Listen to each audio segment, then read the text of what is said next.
So for our induction class, we were invited to go to Anderson University to see Ron Clark speak.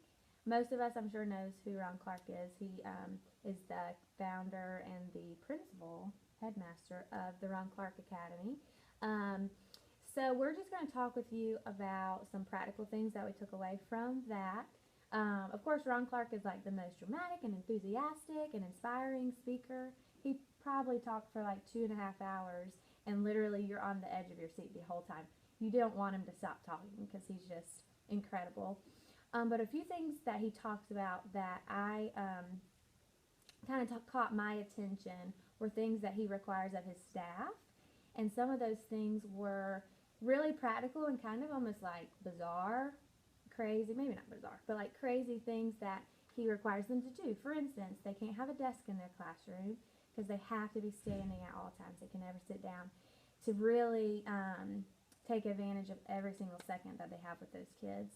Another thing is he really stresses that they are speaking with their hands lifted above their waist to encourage like blood flow and energy. And he says by the end of the day, you don't have to go to the gym because you did your workout through the whole day. And I tried it today and yesterday, and it's really hard.